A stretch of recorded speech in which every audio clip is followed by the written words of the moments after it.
that Africa as a continent, and let me say Nigeria specifically, is experiencing a brain drain due to the Japa Crisis.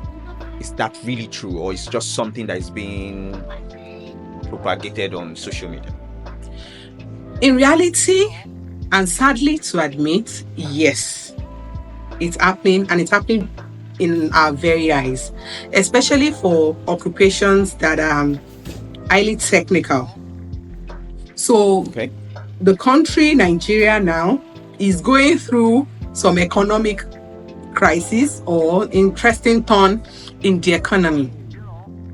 So we have quite a lot of people that they are not being adequately compensated for the efforts they put in the job. So let me use a very clear example. In fact, nowadays, when I go to the hospital, I'm scared. I am very scared because growing up, going to school, and up to now in my career, if I count 10 of my friends or family doctors that I had used, if I pick 10 of them, we probably have just one left in Nigeria as of today. And that begins to bother me. I was in the hospital with my kids not long ago, and I met this very brilliant nurse, a guy, and I was talking to him, and immediately I'm like, interesting. Engaging him, you could tell that he's very smart. I just told him, when are you leaving the country? And he smiled. He was like, why? But by the time we are engaged and all, in the next 1 month, he should be out of this country. So that shows that the best hands, our talents, are living on a day-to-day basis. So there's now a tilt. Your recruitment standards are being lowered. So if you ask organizations in Nigeria now, and if they are being sincere with you, I, in my experience, am experiencing it, and I've spoken to colleagues are experiencing the same. If you interview for a role, God help you that you are even able to find great candidates in your first round of the interviews. It's one of two things. You are either unable to afford them due to also the economic situation's impact on your own organization, or before you are even able to close out on them, another organization is snatching them, eventually leading to you being unable to afford them. The ones you now are able to afford are not at the competency level you typically have gone for. So, for example, if you typically have an organizational policy to say that we only hire people that score a minimum of 75% in the recruitment process, by the time you are done with your recruitment, people that score 75% and above, their demand in terms of compensation will be usually almost 100% higher than what you have budgeted for that role.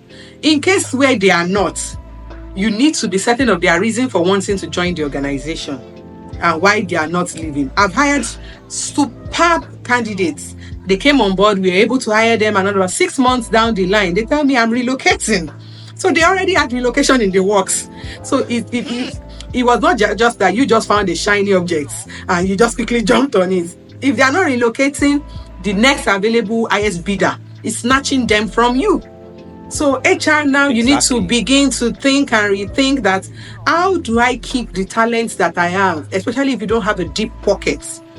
What other EVP, what other value propositions am I putting in front or on the table? For example, you cannot be an employer that you don't want your people to go on leave. You want them to resume early, close late. You are paying a salary that does not take them to the bus stop, and you want them to stay. Is that not witchcraft? Would it happen? No. So that's why tech companies, for example, if you are looking at the metrics for tech company, they don't dwell so much on attrition rates or employee turnover rates in tech companies, because soldier go, soldier come. Because there's one, talent mobility. The same software engineer you're trying to fight for in Nigeria, a company seated in Silicon Valley, is also trying to hire that same person. And I don't care what you are offering me. And they will underpay him. God bless you. Him from there. So it's cheaper. It's cheaper labor for you in Nigeria. So a company in abroad, it's cheaper labor for them, Yes. But it's overpayment Yes. here. A company in Silicon Because of the Valley can inflation have rates. a budget of 10,000, maybe $10,000 or something over there. But they say, let me go hire a superstar in Nigeria. Offer this person 5K. 5K. 5K is a lot of money. A Nigerian company cannot likely match that. And they are Wow. required to work from their house. They are not fighting for boss in Oju Elegba. They are not, You nobody know is. the worst. They will move them to Dubai. Yes, The worst is they and go will and move them onboard to them Dubai. and go and make them have some few good times. So you are competing with trouble. So eventually, some Nigerians will say, "Oh, I can't fight this war," especially if you don't have deep pocket.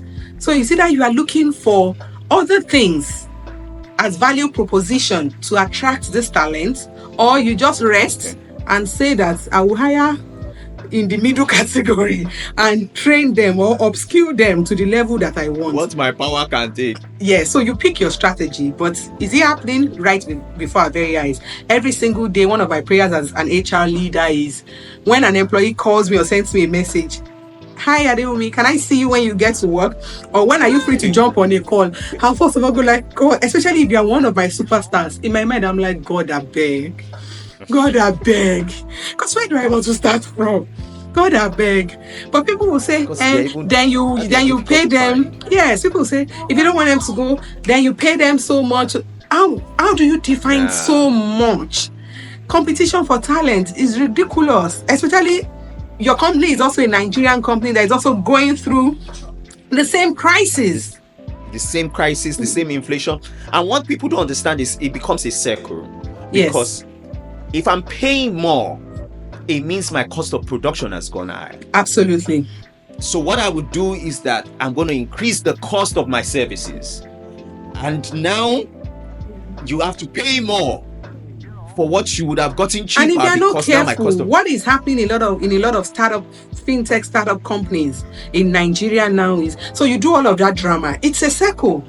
And 6 months down the line, then you see in the news, something company lays off, does a massive layoff, does a this layoff. Because all of these things are adding up. They're adding up. Because they can't even keep up. Exactly. They can't keep up. So it's a lot. See, it's something that I've heard, and I so quickly, what are the common errors that people make when applying for a job? You see, this question, we can be here for God knows when. So there are so many of it, but they are in segments, right? But the first part I always like to start this answering this question from is people don't even know what kind of job they should be applying for.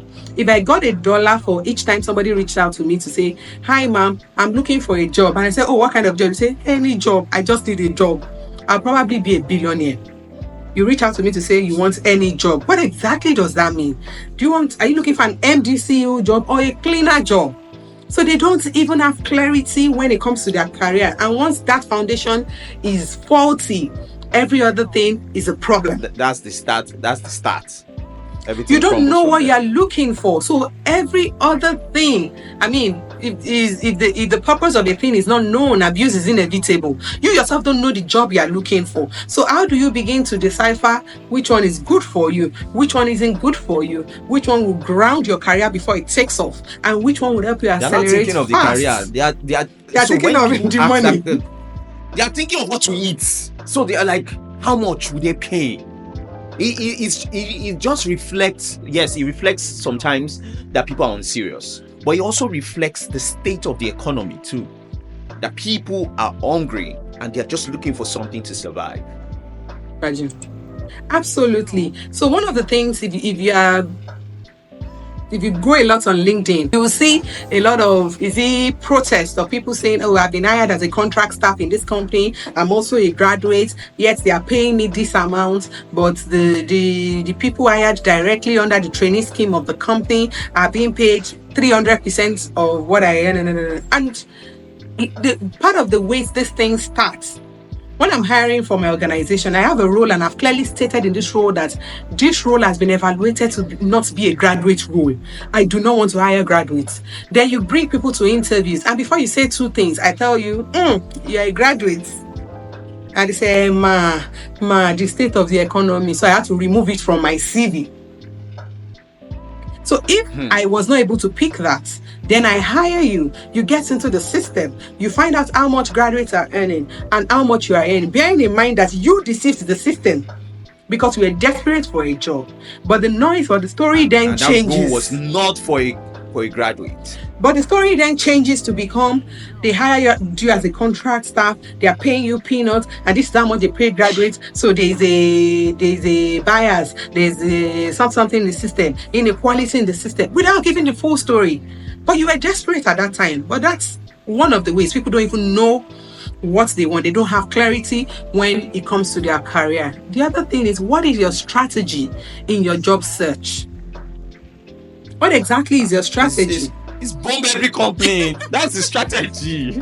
Strategy is send your CV, spread it like wildfire. So when people reach out to me, one of the things I ask is, before I say, man, I have a problem, I've been looking for a job 10 years, I've not found a job, blah, blah, blah, blah. Root cause. Root cause is very important. Is it a case that you have been applying, no interviews, or you've been interviewing, no job, or you've not been seeing jobs to apply to? There are stages of this problem. And every stage has its own solution. I've not been seeing jobs to apply to. Where are you looking? I've been applying. Nobody is interviewing me. How are you applying? You will see simple instruction where you say, for manual application, say, send your resume to this email using the job title as the subject. Then you send the email and your job title is, please help me.